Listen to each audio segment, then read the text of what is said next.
दिल्ली, भारत की राजधानी, हमेशा से ही इतिहास और आधुनिकता का संगम रही है।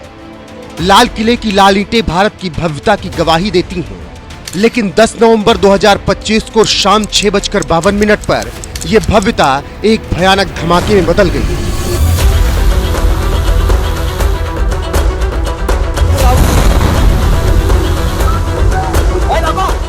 जब धीरे धीरे चलती एक साधारण हुंडई i20 कार अचानक आग का गोला बन गई। विस्फोट इतना भयावह था कि आसपास की 6 कारें, 2 ई-रिक्शा और एक ऑटो रिक्शा जलकर राख हो गए।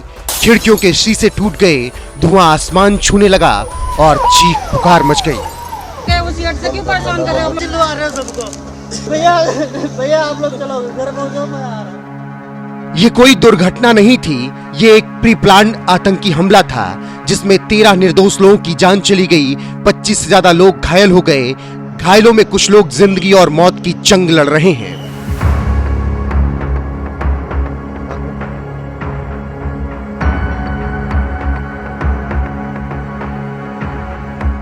लेकिन सबसे बड़ा सवाल यह है कि यह सब हुआ कैसे और क्यों हुआ।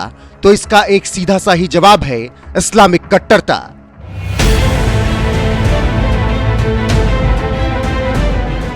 जिसके रास्ते पर चलकर मौत का सौदागर बन गया डॉक्टर उमर मोहम्मद और उसके तमाम आतंकी साथी। जम्मू कश्मीर के पुलवामा का एक युवा डॉक्टर जो सफेद पोश में जिंदा लोगों को लील जाने का सपना पूरा करने के लिए निकला था। पुलवामा के एक साधारण मुस्लिम परिवार में जन्मा उमर मोहम्मद स्थानीय स्कूलों से पढ़कर मेडिकल कॉलेज पहुंचा, जहां उसने दवा वाली गोलियों की जगह बारूद वाली गोलियों की ट्रेनिंग ले ली।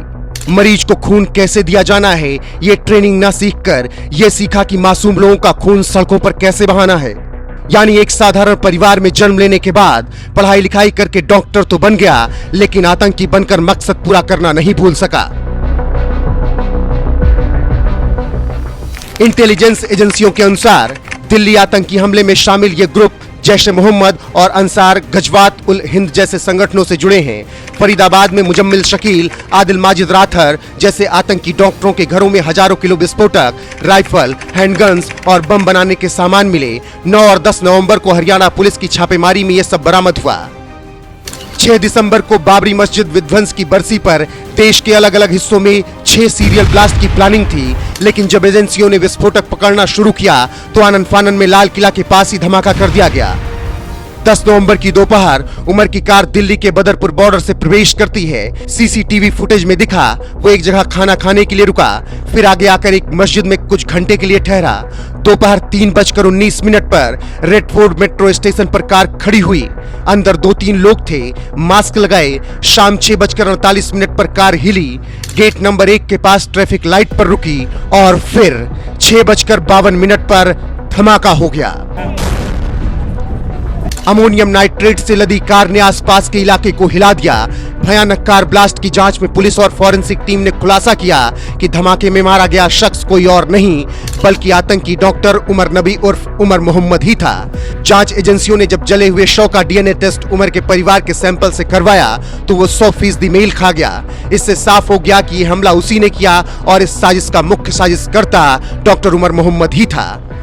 फिलहाल आतंकी तो 72 हूरों के पास निकल गया मौज मस्ती करने के लिए, लेकिन जिंदगी भर का जख्म दे गया उन 13 परिवारों को जो इस हमले में मारे गए। उन 24 घरों का सुख चैन छीन लिया गया जो घायल हैं और जो जिंदगी और मौत की जंग एलएनजेपी हॉस्पिटल में लड़ रहे हैं।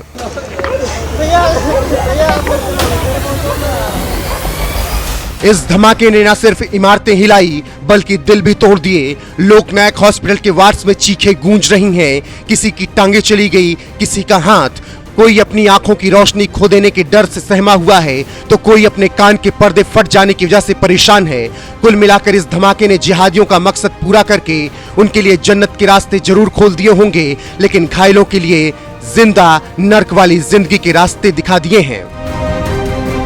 लाल किला की लाल दीवारें जो सदियों से इतिहास की साक्षी रही हैं, 10 नवंबर 2025 की शाम को खून से ऐसी सनी कि सदियों तक उसके धब्बे मिटने वाले नहीं हैं। धमाके के बाद जो दृश्य दिखा वो किसी युद्ध क्षेत्र से कम नहीं था।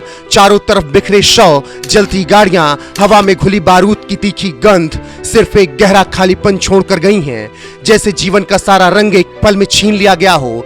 यह दृश्य सिर्फ एक हमले की कहानी नहीं, बल्कि टूटते सपनों, बिखरते परिवारों और खोई हुई मासूमियत की मार्मिक गवाही भी है।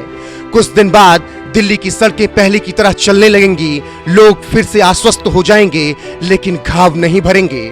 निर्दोषों की चीखें हमें याद दिलाती रहेंगी कि कट्टरता क्या कर सकती है। ये सिर्फ राजधानी दिल्ली का दर्द नहीं है, ये दर्द पूरे भारत का है। कल कोई और जगह होगी, परसों मुंबई और आतंकी कसाब था, संसद भवन और आतंकी अफजल था, आज लाल किला और आतंकी डॉक्टर उमर मोहम्मद है, और आने वाले कल में कोई और जगह होगी, कोई और अब्दुल होगा। क्योंकि पेरिस से लेकर लंदन, भारत से लेकर इजराइल इस कट्टरता के सब मारे हैं, और ये कट्टरता, ये जाहिलियत, ये 72 हूरों का सपना पता नहीं दुनिया में क्या करा के मानेगी। उम्मीद के साथ हर सुबह उठिए, घर से निकलिए, लेकिन घर वापस आने का सपना मत देखिए।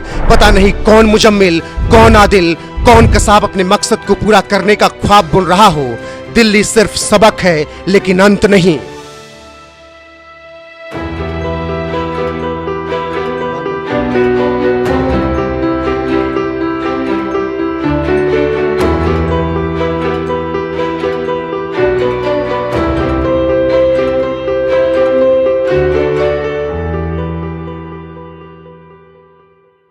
सर यहाँ थे हम दरियागंज की रेड लाइट पर थे, वहाँ पर इतना ज़ोरदार धमाका हुआ है, वहाँ पर इतनी ज़ोरदार तेज़ आवाज़ आई कि एकदम से शॉक्ड हो गए। फिर मेरे पास में फ़ोन्स भी आए काफ़ी सारे, हमने कहा क्या हुआ, हमने कहा धमाका हुआ है। उसके बाद हमने दूर से आके देखा, हमने दूर से हम क्योंकि करीब में जा नहीं सकते थे। फिर यहाँ पे साइड में हमने देखा इंसान का हाथ पड़ा हुआ पूरा फटा हुआ। फिर आगे उस साइड देखा तो फेफड़ा पड़ा हुआ इंसान का। तो इतना ये आदमी सोच भी नहीं सकता कि एकदम से हुआ तो क्या हुआ इंसान। गाड़ी इको बताई जा रही है, फिर सर क्या पता है गाड़ी वहाँ पे होंडाई का वो पड़ा हुआ है पूरा, उसके साथ में फेफड़ा आगे सामने उस तरफ। जी अच्छा, बहुत सारी काफ़ी सारी गाड़ियाँ हैं वहाँ पे। तो हाँ, तो उसके एक गाड़ी के साथ साथ और भी गाड़ी लगातार जी जी जी तो एक गाड़ी के साथ यही सुनने में आया। आपके हिसाब से कितने लोग सर हम वहाँ फिर आगे गए नहीं, इसलिए हम फौरन इधर ही दूरी खड़े हो गए। यहाँ पे हमने देखा, सबसे पहले हमने फेफड़ा देखा वहाँ पड़ा, हमने लगा कि ऐसी होगा। फिर हमने सर को यहाँ पे SHO को बताया हमने कि यहाँ पे सर ये गोश्त पड़ा हुआ है यहाँ पर। उसके बाद हमें लगा कि ऐसी होगा गोश्त, लेकिन उसके बाद फिर हमने हाथ देखा, हम तो खुद शॉक्ड हो गए कि मतलब बयान नहीं कर सकते इस चीज़ को। बजे की घटना है यहाँ पे, कैसे? भाई गाड़ी में बम था। किसकी गाड़ी में? कार में। तो आप लोग वहीं खड़े थे? आप वहीं थे? मैं उसके पीछे पीछे चल रहा था। कार के? तो कितने लोग सवार थे उस गाड़ी में, कुछ पता चला? धमाके की आवाज आई, 4-5 फिर एकदम कई जने वैसे जल गए, आसपास में जो थे वो आसपास के लोग कितनी गाड़ियाँ डैमेज हुई हैं यहाँ पे? कितनी? 2-3 गाड़ी। वो जो कार सवार थे उनकी क्या हालत कैसी है? कुछ तो गंभीर है, 8-10 तो गंभीर है, 20-25 जनों को वैसे चोट आई है उनके जैसे चलो से कुछ हाथ का। कितने बजे घटना घटी? 7 बजे।